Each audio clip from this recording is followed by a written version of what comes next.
Now we're going to take you through the different steps for installing UKU. First though, check you have everything you need. Your UKU should include the wall-mounted controller, the main module, the temperature sensor, 2 cables for the temperature sensor and door switch, and 1 slightly longer cable for the wall-mounted controller. You'll also need your own power drill, cable stripper, cutting pliers, screwdriver, and marking pen. Let's get started with the thermostat. You first need to choose the right spot for it. Bear in mind that temperature is not evenly distributed inside a sauna. It gets hotter higher up and also varies a bit in relation to where you've placed your heater, ventilation, and any other cooler surfaces like glass. It will also briefly get colder near the door when that opens. So which temperature should you be measuring? We recommend putting the sensor at least about half a meter from any of those distorting factors and as close as possible to where you'll be sitting. That way, you are measuring the actual temperature of the heat that you and your guests will be enjoying. For this installation, we've assumed that you already have the sensor cable ready, just like Josep has here, so he just needs to clean the ends of the cables. You can then attach the cables,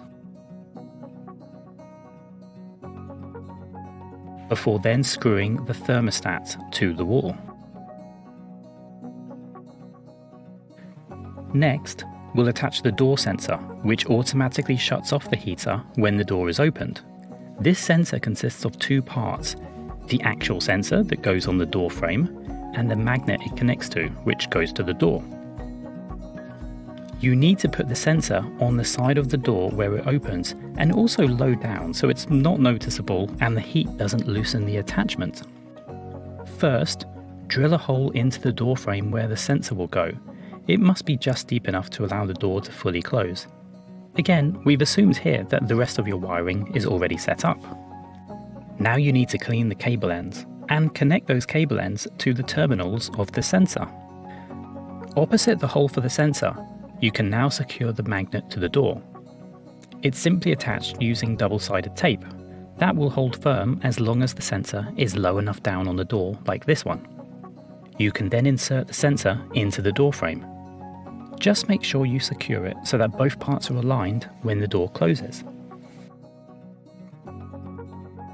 Finally, you now just need to connect the cable ends to the main module.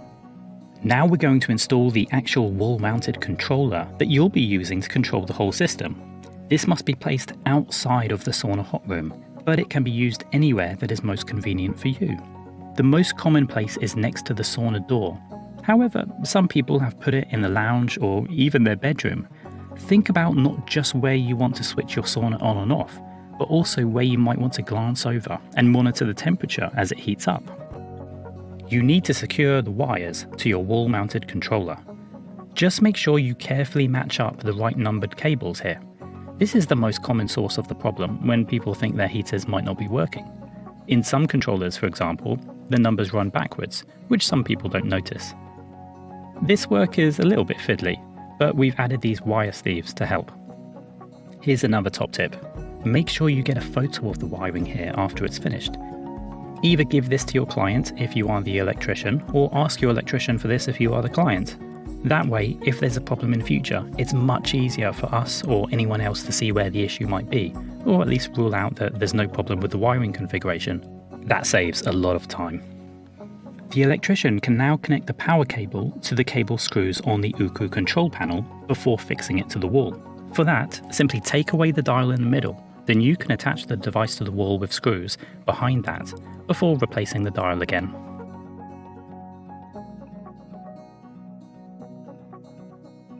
The wooden case is a bit different. For that, you just need to open the casing using a Torx 6 screwdriver to see where the screws go. Now let's find a good spot for the main module. It just needs to be somewhere that doesn't get hotter than 50 degrees Celsius and doesn't get more than 95% humidity. We've seen customers put this in all kinds of places, including in a technical room or under a suspended ceiling. We don't really recommend putting it inside the hot room if you can help it, but some people do if it's the only suitable space they've got available.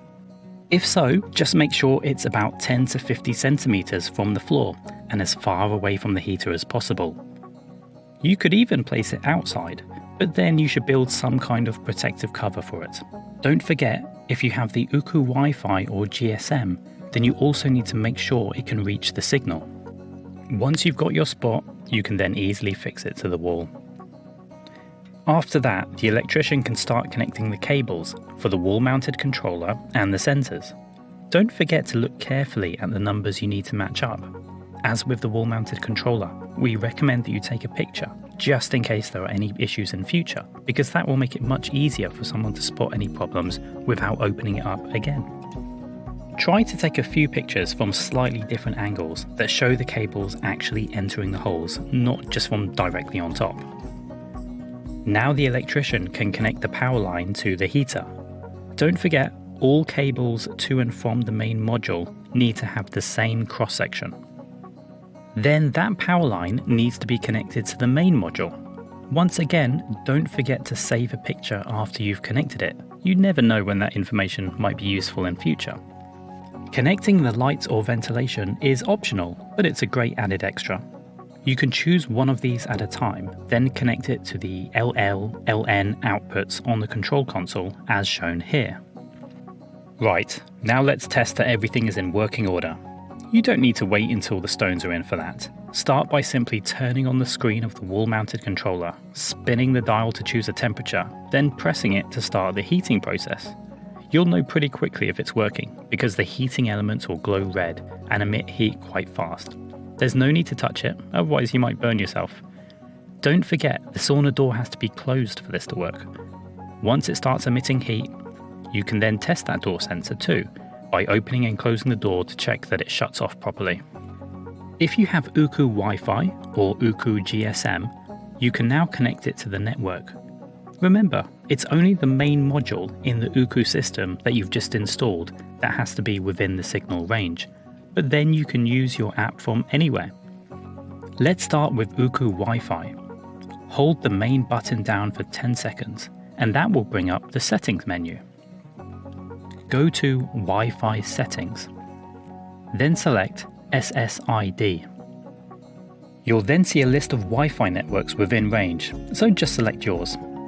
By the way, your Wi-Fi network name has to be less than 20 characters for this to work, so you should rename it if it's longer. Then enter your password.